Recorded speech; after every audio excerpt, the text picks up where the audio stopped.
Richard Branson to support the Venezuelan opposition.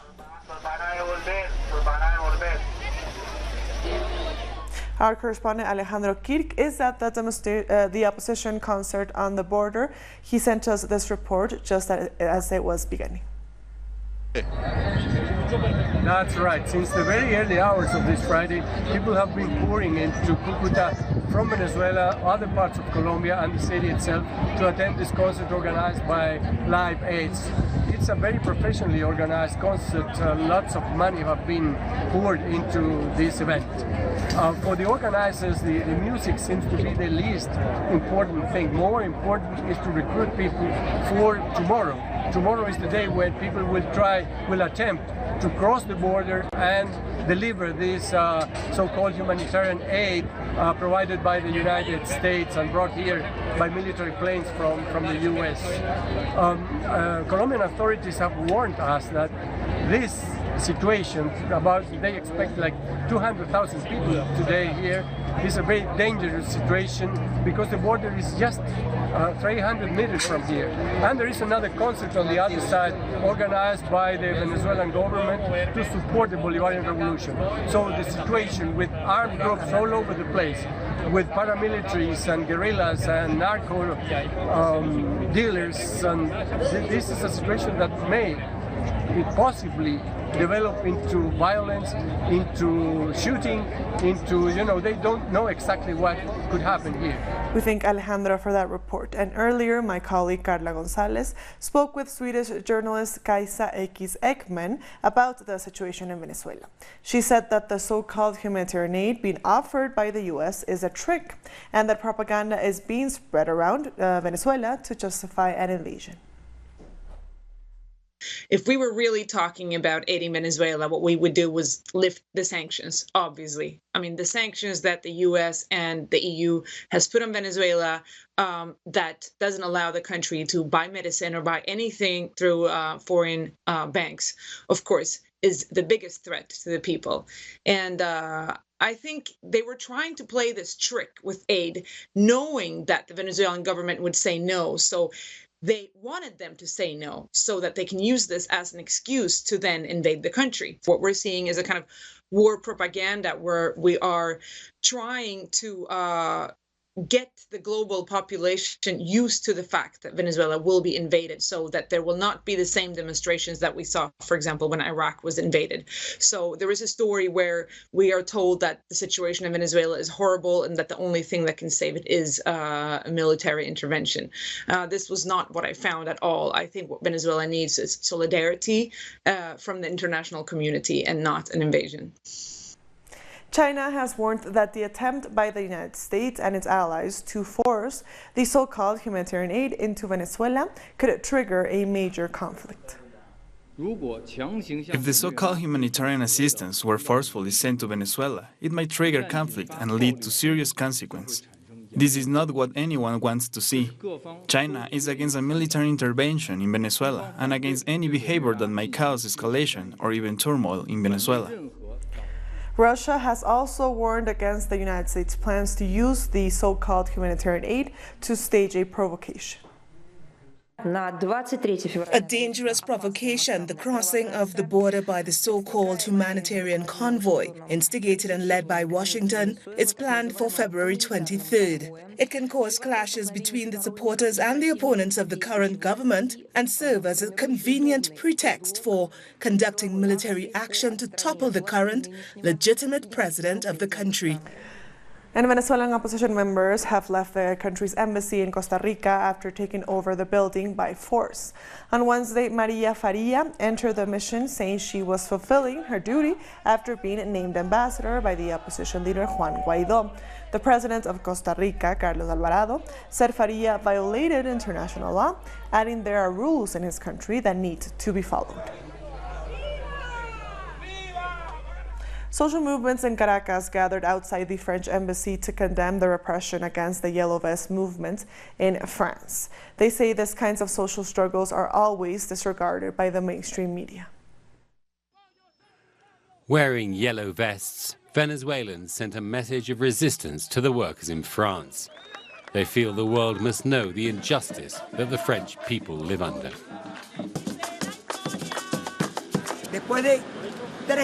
After 3 months of ongoing protests, the Yellow Vest movement is spreading through Europe against neoliberal policies that are strangling the EU. With songs of joy, they showed their support for the French people. They say that every day more and more people are demanding an inclusive and fair system like socialism. We know that in France workers wear this vest to show they belong to the working class, and so we have taken up their cause to show that the working class wants peace, and we always stand in solidarity with one another, despite the fact they are attacking us, despite the imperialist wars being waged against us.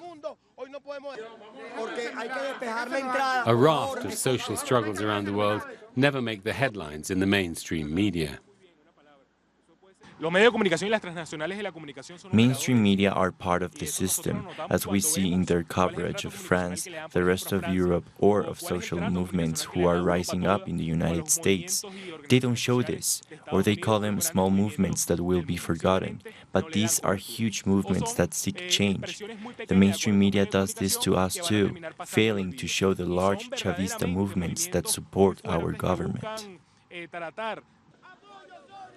Despite economic and media attacks against Venezuela, members of the working class, along with politicians and artists, are continuing to speak out against the attempts to silence the people. A 7.5 magnitude earthquake rocked the Peruvian-Ecuadorian border region in the early hours of Friday. The tremor forced people to evacuate their homes and workplaces in some cities of the Peruvian Amazon. No casualties or major damages have been reported. Ecuador's government has announced that they are negotiating a $4.2 billion loan with the International Monetary Fund, as well as a loan of around $6 billion from various other international institutions. Our correspondent, Denise Herrera, tells us more.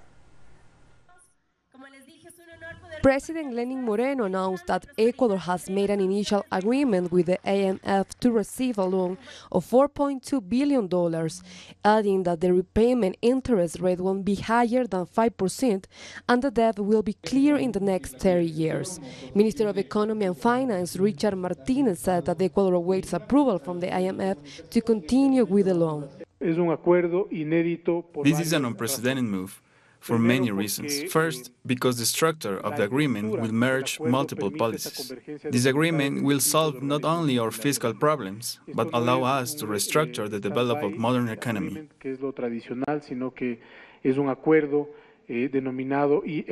Alejandro Wegner, director of the IMF's Western Hemisphere Department, praised the government's decisions.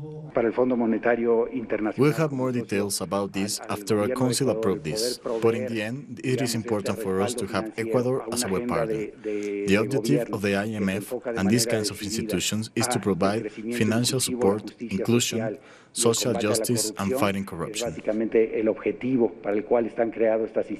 Experts say that the President Moreno is not being transparent about the loan because the money can be used freely. The IMF loans are only meant to strengthen the monetary reserve of a country. The board in charge of the loan will make the decision to approve it or not. It's important to clarify that this loan still hasn't been confirmed, but the first step of the process has been taken, and the loan could be approved very soon.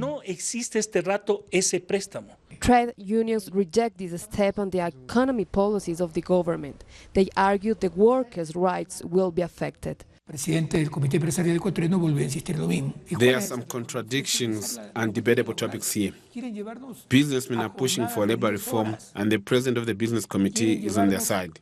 They want to reform labor laws. They want to make working days last 10 hours, to make us work 30 days without breaks or weekends. Do we want to go back to the terms of labor exploitation and landlords?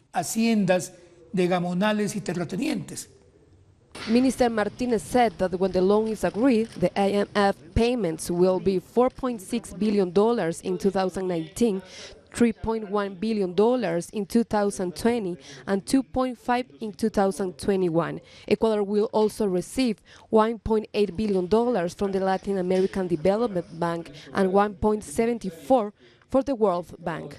Denise Herrera, Telesur, Ecuador. The late drug trafficker Pablo Escobar's home in Medellin, Colombia has been demolished using explosives. The 8-story concrete building where Escobar lived with his family was razed to the ground in a public show. Spectators applauded as the building came tumbling down. In its place, a memorial park will be built in honor of all those killed in a violent battle as drug dealers fought with authorities in the 1980s and 90s. We'll be back very soon. Stay with us.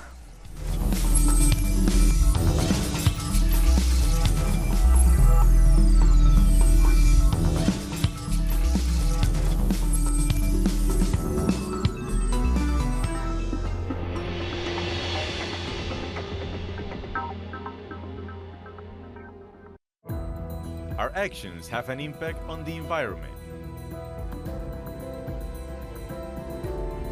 It's our responsibility to change for the sake of our planet. Let's be part of this transition. Watch, preserve, and protect your Green Zone. Wednesdays, only on Telesur.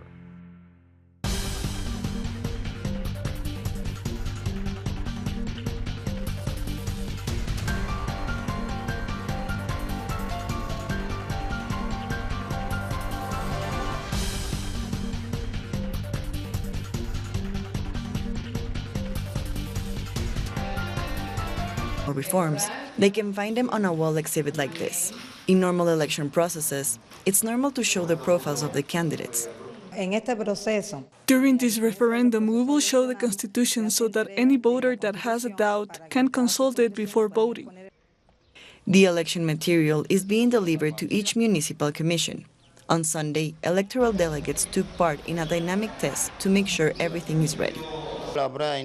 We can say that the dynamic test was positive. Little details that didn't work as we expected are already fully working. We have updated and delivered the voters list and the ballot sheets. Over 1 million Cubans have debated the constitutional reforms for over 3 months by taking part on a popular consultation. The debates led to almost 60% of the constitution to be changed, reforms that were approved in December. And just days before the vote, our correspondent in Havana, Luis Autie, has the latest. Yes, good morning. Only 2 days left for the constitutional referendum and everything is underway now. Everything is set up. The National Electoral Commission says that 1,000 ballots have been printed and properly certified to be used next day. Tomorrow, Saturday, they will be sending those ballots to all over the polling colleges all over the country. The ambient here in the country is totally calm. Unlike other countries, these kind of processes here in Cuba are lived in a quiet way. There's no riot, there's no marches, there's anything. Also, the transparency of the processes of this process have been applauded by several medias, not only in Cuba but in overseas. Students from elementary school and mid school will be taking care of the earnest during the election day, and we have to remember that the 60% of the constitutional draft was modified after it was put into consideration of the citizenship. So it's true that this is a constitution made by the people and for the people. So far, everything is quiet here. We are waiting for what happened next Sunday. It will be ratified or not. It depends on the citizenship of the country. We'll be back with more soon. Now I'm back to you. Thank you, Luis, for that report. CARICOM has expressed deep concern about the political unrest in Haiti and has asked all parties to engage in a constructive dialogue. The Caribbean community has put out a statement, basically calling on the Haitians to stop the violence of these demonstrations and calling for a return to normalcy. Obviously, as I said, a lot of concern because these demonstrations have been going on for the past 5 or 6 days, and yes, there are economic problems, there are social problems, but the best way to address these problems would be through dialogue. And therefore, the concern is that there needs to be a return to peace, to tranquility. Citizens from across the Caribbean are demanding adequate financial resources for a timely 2020 census. They made the call at a high-level seminar held in Grenada. The paperless census requires software that would be best fit the circumstances of the Caribbean. The information will help governments deal with natural disasters and climate change while paving the way for regional integration through the CARICOM single market and economy. And the Caribbean and Latin America are joining forces to meet global education targets set by the United Nations for the region. This was the main focus of a regional steering committee meeting on educational inclusion and equality held in Chile. Participants have agreed to work towards addressing educational challenges associated with intra-regional migration. One of the challenges facing us is the whole matter of human resource capacity. That's not a unique reality. I think we've recognized it here, and it's a reality for the Latin America and Caribbean region.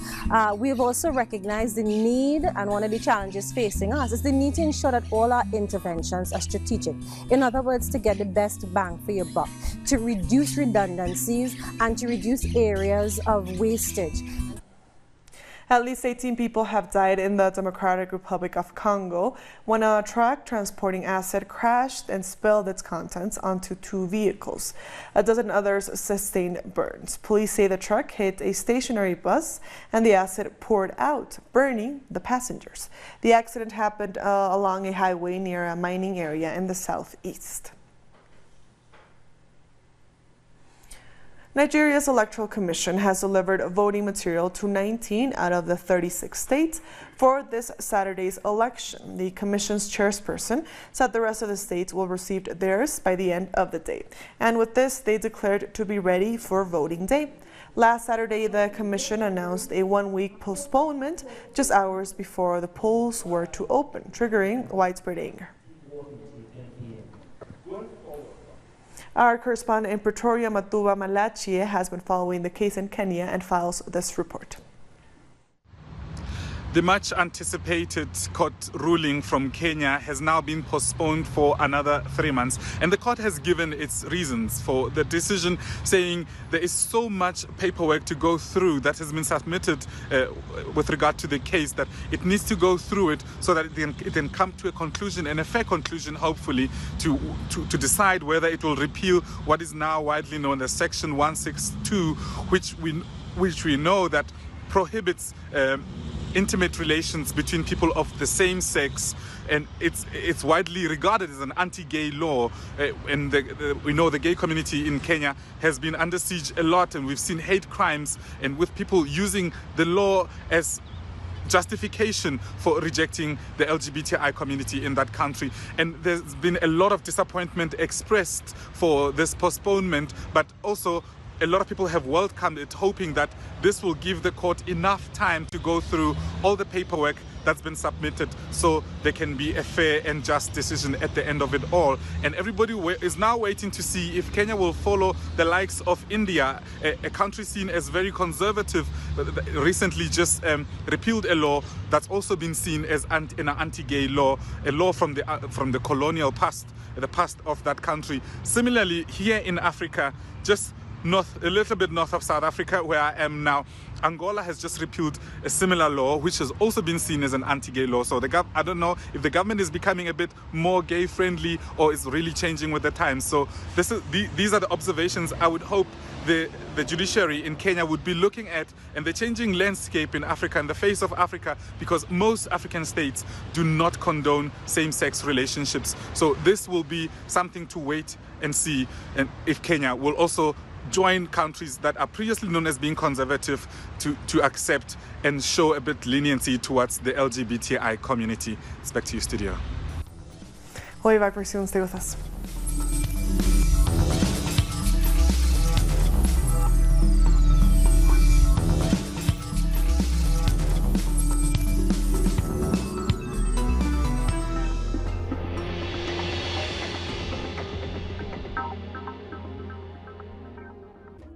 An occasion to enjoy the cultural diversity that defines our South American essence.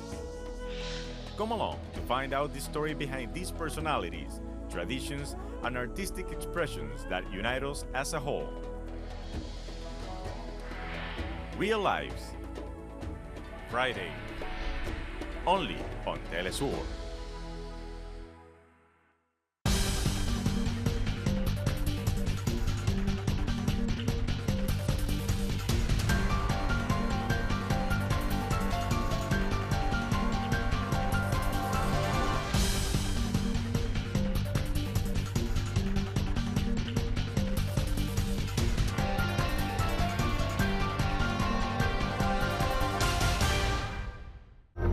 The fire started.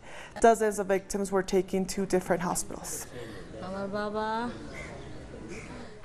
Israeli opposition parties have formed a political alliance to challenge Prime Minister Benjamin Netanyahu and his party in the April elections.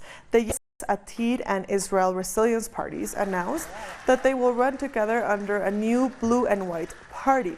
The alliance could pose a significant threat to Netanyahu, who is currently battling to clear his name following numerous allegations of corruption.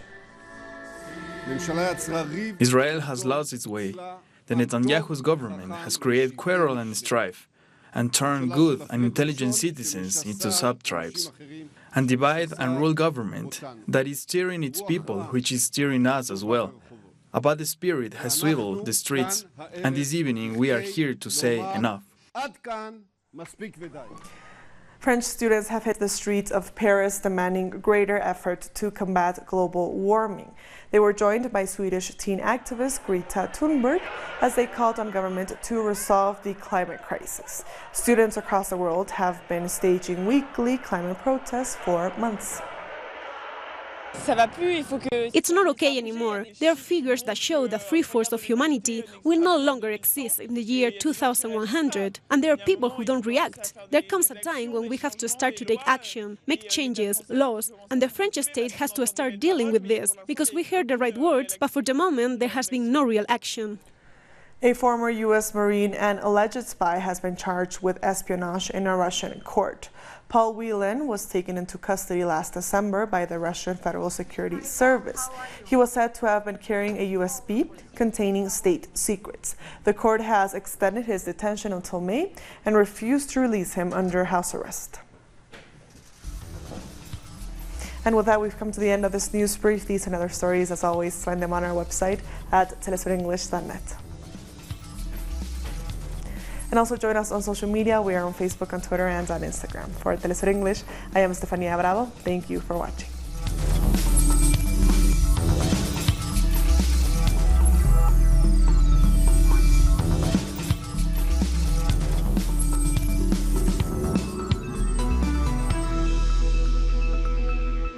The Pakistani journalist Tariq Ali examines the mass media influence promoted by imperialism.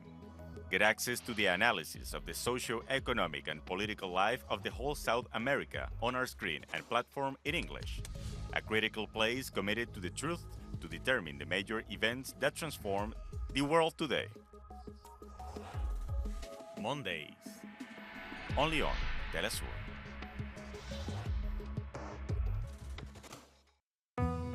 为了保持身体健康，我冥想。 Para mantenerme saludable, yo corro. To keep myself healthy, I study. Για να διατηρηθώ υγιής, τρέφομαι σωστά. Para mantenerme saludable, yo bailo. Para mantener